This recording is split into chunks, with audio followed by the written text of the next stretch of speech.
Hey guys, how's it going? It's Daniel from the King Realtor Group. Hope you're having a great day. Thanks again for joining us here for our new video. It's April 2019, guys. So that means we're reviewing March 2019. We're seeing how it compared to March 2018. And we're also taking a look at the first quarter of 2019. How have we done so far in the year? So thanks again for joining us, guys. We're about to look at those numbers right now.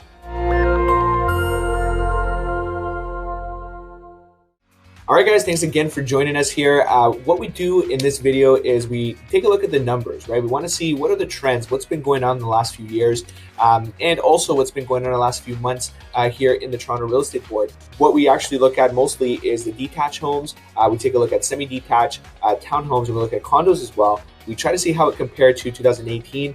Has pricing gone up? Has pricing gone down, for example? We take a look at months of inventory, which gives us a better idea of what type of market we're in. Are we in a balanced market? Is it more so weighted into the seller side? Is it more so weighted into the buyer side? We also take a look at sales, and we look at overall GTA price. How have we fared in 1 year? And we continue to do this month to month, guys. We also review the best, I guess, real estate news that's happened in the last month as well. So a few things to talk about at the end of the video. And if you're receiving this in an email format, then below are a bunch of links. Now, I encourage you guys to take a look and take advantage of those links because we're compiling, guys, for March 2019. We're compiling the full Toronto Real Estate Board report. We're also taking in there a nice infographic. If you're a more visual person, you can look at the numbers that way. And this month, we're actually putting a new link down there. It's the Urban Nation Housing Report. And this is it's incredible insights, guys. So this is literally a group of people who dedicate their time and efforts to creating real estate reports based on the data that arises here in the Toronto Real Estate Board and the GTA.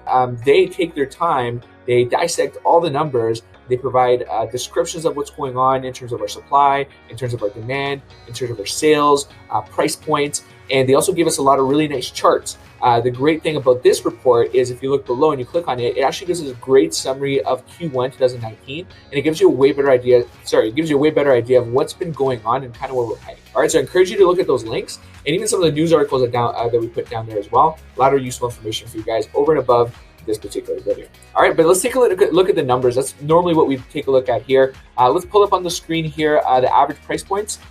So here you see, guys, that we have a GTA average price of $788,335. That's actually up 0.5% from 2018. A positive number at least, but we are almost flat though when it comes to an increase in price of the overall GTA. Now, let's take a look at the different housing types because it really does differ. Taking a look at detached homes, we have it at $984,782. It's actually down 2.1%. Obviously, detached homes have been up and down over the last literally the last year. However, over the last few months, we've been relatively above and below the zero or the flat mark. That just kind of shows me the detached homes, depending on where you are, can be very strong. Depending on where you are, it could be very slow. It really all depends. So I've seen some few months, the last few months, it's gone up to maybe even 2%, 3%, 1%. And in this case, we're below 2%, minus 2%. So we're hovering above that 0% mark in that flat range for detached homes. And we'll see how it goes for the rest of the year when it comes to that particular house type. All depends. I've actually seen some bidding wars even out in Ajax for detached homes. But I think it's because of the price point. We're at $500,000, $600,000, right? Let's take a look at semis. So semis here, we have them at $789,462. So that's up 0.8%. So again, similar to the detached home, those two kind of stick together when it comes to the numbers. Townhouses, guys, we have about $646,674. It's up 1.2%. A very interesting thing to note when it comes to townhomes, you're noticing, and if we look at the condo number here, it's 560,020. And that's up 1.6%. You're noticing that the difference between that condo price and the average townhouse price is becoming closer and closer together. Now, one of the things that we've noted in terms of the trend is that condos, if you notice, it's a 1.6% increase from last year, really been used to from 5 to 10% when it comes to condos, and that seemingly kind of flattening out, which makes sense. It can't go up forever, condos, especially if all the other housing types, townhouses, semis, and detached homes are not going up as fast or have been more so flat. We're now seeing that condo price is kind of now reaching that townhouse price, right? And so if a person sees, hey, I can get a 2-bedroom or a 1-bedroom condo for X amount, but if I go to a townhouse, I can get it for just a little bit more. We're actually seeing a little bit of a spike in townhome sales. And I think it's because of that thing right there. The price point between both of them is actually becoming closer and closer together, which means that some people are now realizing, hey, wait a second, I can get a townhouse now. Why would I get the condo if it's a very similar price? So keep that in mind, guys. Still positive numbers when it comes to basically all housing types except for the detached home. And that's what we got for you in March 2019. Okay, I guess comparison to the previous year, 2018. Let's take a look at sales, guys. Pretty much flat. It's actually, we had 7,187 sales. I think last year we had 7,188 sales. So we're basically the same. It's actually a lot lower than what it was maybe 2-3 years ago, which we hit peak levels of sales at about 11,000 sales in the month of March, if you can imagine that. So a lot less sales in this case, but we also have less listings, less new listings on the market as well. So those two numbers, why do they matter, and why am I talking about them both? It's because, well, if new listings are also low and sales are also low, but new listings are actually lower than sales, then that means we still have some pressure, right? Because yeah, we're doing less sales, but there's less inventory to trade as well, right? And so that kind of pushes prices up in some cases. And what I've been noticing is that if you're in that $500,000 to $600,000 range, maybe crossing into 600, 700,000, and you're looking for a townhouse, you're looking for a semi-detached or a detached house, it's extremely tough on the marketplace right now, right? You're actually competing against buyers.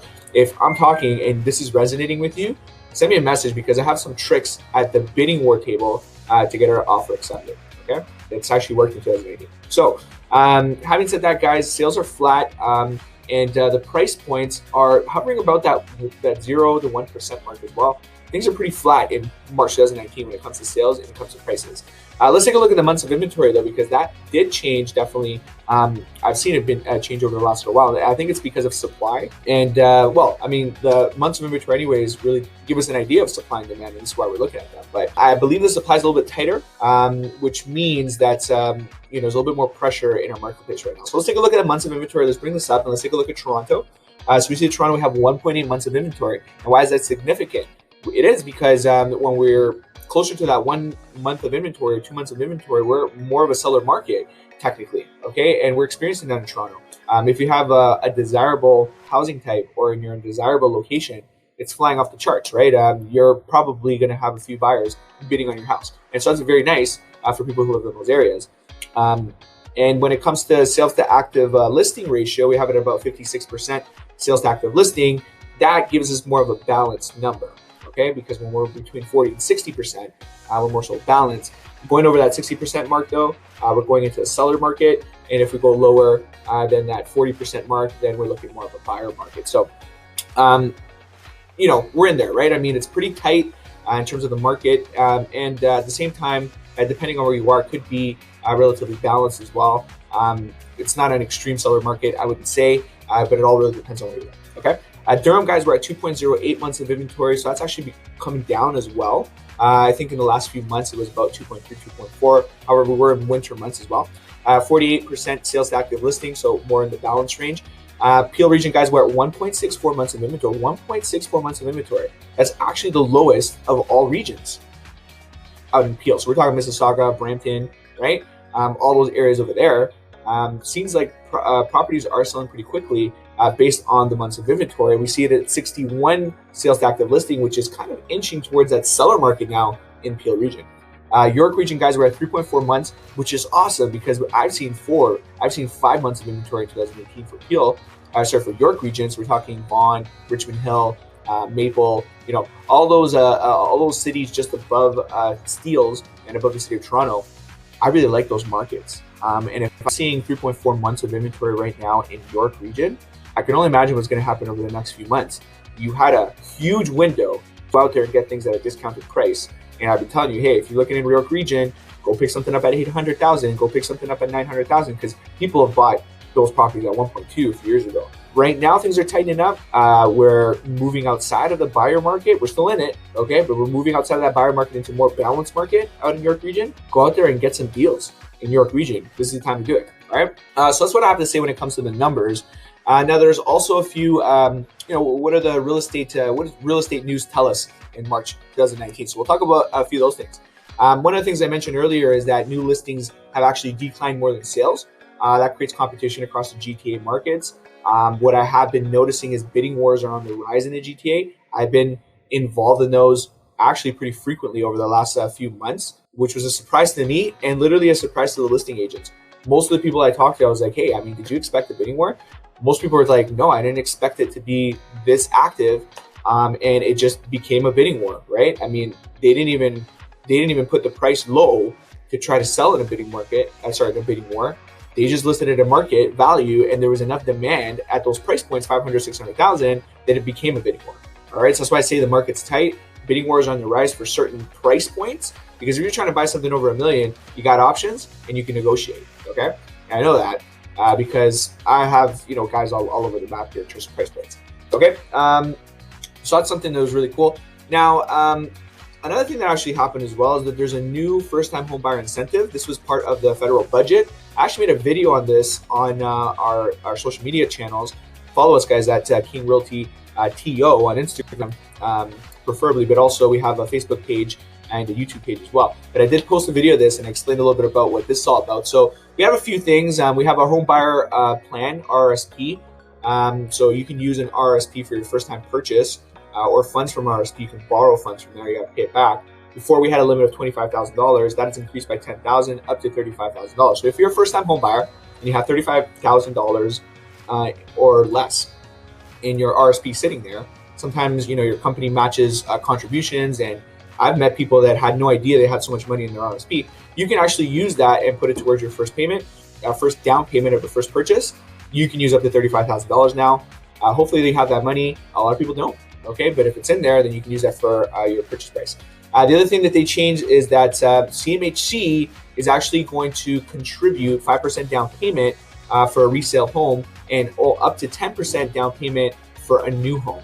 But there are some qualifying factors here, and all those notes are below. But basically, your family income has to be $120,000 or less. Okay, so as a family, you got to make $120,000 or less, and the property that you're purchasing can't be more than 4 times that amount, which equals $480,000. Now, I know there's some condos at $480,000 or less. You might actually be able to find some townhomes at $480,000 or less, but other than that, I don't know what else you could really buy at $480,000 or less. So in the GTA, guys, this may be helping certain people, but the vast majority of people who are probably looking at price points a lot higher than 480 are kind of out of luck when it comes to the first-time home buyer new incentives. You can definitely still take advantage of a $35,000 RRSP, but when it comes to contributions from CMHC, we're kind of out of luck. Now, having said that, I mean, it's kind of like a loan, and you got to pay it back. The way it works is if they're giving you that 5% when you buy a resale home, whenever you sell that home, that can be 10 years later, they're going to take that 5% back on a sale. Not just that, though. That increase in price over the 10-year period, they want that as well. So this is almost like an investment partner. I mean, this is great for CMHC. If I was them, I mean, this is genius, right? I mean, they're going to give you 5%. Later, they get that whole 5% back plus more. Any questions about that, obviously, you can reach out.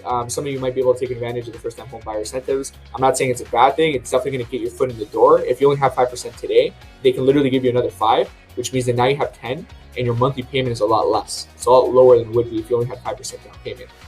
And that would make a significant difference, I would say. It might actually get you to approve on a property that's a little bit higher priced than what you would be approved on a 5% down payment. So it could definitely help, all right? Other thing, guys, is that TREB is really urging for changes to the stress test mortgage qualifications. They want a couple things. They want to review it. They want to adjust it. It may be applicable to vast majority, but if it's a first-time home buyer, give them a break, guys. You don't have to increase their rate by 2% to see if they qualify. The other thing is that they want to also have longer amortizations on insured mortgages. Right now, if you're putting less than 20%, you have to have a 25-year mortgage, right? But if we allow to do 30 or 40-year mortgages, believe me, if you take out a mortgage calculator and you put 25-year amortization versus 30 versus 40, you're going to see those payments stretch out, and you're going to see that you're actually going to be able to, your payment on a monthly basis is going to be a lot lower if you increase the years. So doing that is obviously going to help a lot of people.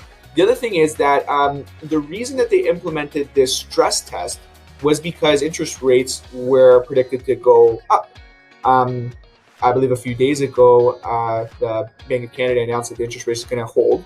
And I want to say that for the rest of 2019, it's going to remain the same. They're actually predicting that maybe towards the end of 2019, the interest rate is going to go down. So if that's the case, then what are we stress testing for? The whole point here was that if in a few years we got it goes up to 5% or something, because right now the best rate's around 3.5%, let's say. So if you get a grade at 3.5%, they're going to have to approve you at 5.5%, right?